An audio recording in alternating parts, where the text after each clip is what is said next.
Maka di antara usia 30 hingga 40, Imam Mahdi, pemuda keturunan Nabi itu, akan meninggalkan Madinah. Kemudian pergi ke Mekah Al-Mukarramah. Imam Mahdi mesti dibai'ah di hadapan Kaabah, di antara Hajar Aswad dan juga Maqam Ibrahim. Bai'ah ni macam mana, tuan-tuan? Bai'ah ini dilantik oleh orang ramai ketika tu. Secara susunan Allah Azza wa Jalla, Allah yang gerakkan. Iaitu, beliau pergi, saya rasa mengerjakan haji.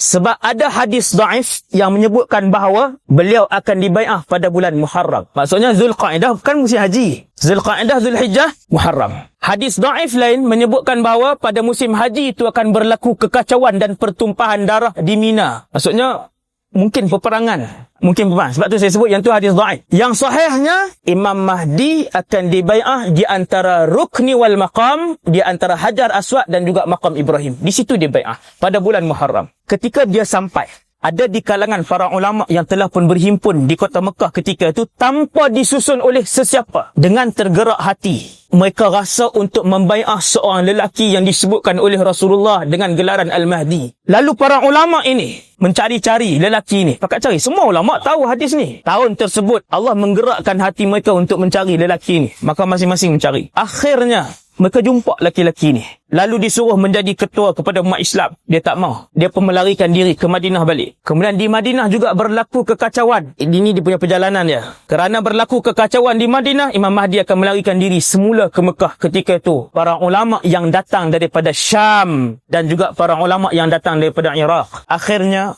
menyuruh supaya Imam Mahdi menerima perkara ini, sebab setelah berbincang, bersembang dengan Imam Mahdi dan sebagainya, ternyata pada Imam Mahdi terdapat sebahagian besar daripada tanda-tanda ini. Dia orang Madinah, dia pemuda keturunan Nabi, ibu dan ayahnya keturunan Rasulullah, sekian-sekian. Ulama semak, ulama lebih tahu tanda-tanda ni kerana mereka juga menghafal hadis-hadis ni. Akhirnya para ulama ini bersepakat, wahai pemuda, kamulah Mahdi yang dijanjikan oleh Rasulullah sallallahu alaihi wasallam untuk mengembalikan agama ini di atas muka bumi ini, untuk kembali mentadbir alam ini. Kamu mesti dibai'ah. Waktu tu baru dia setuju. Lalu dia pun berdiri di situ, semua orang membai'ah dia. Kita menyatakan kesetiaan untuk berjuang dengannya, untuk bersamanya walau apa jua keadaan. Janji taat setia. Pada ketika itu para ulama mula membai'ah seorang demi seorang. Kata Nabi SAW, ketika mana kamu mendengar kedatangan Al-Imamul Mahdi, fabai'uh, maka pergilah mendapatkan dia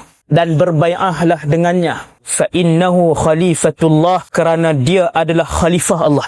Walaupun sepanjang pencarian itu kalian terpaksa merangkak di atas salji, kata Nabi, walau habwan ala salji, dan hadis itu sahih.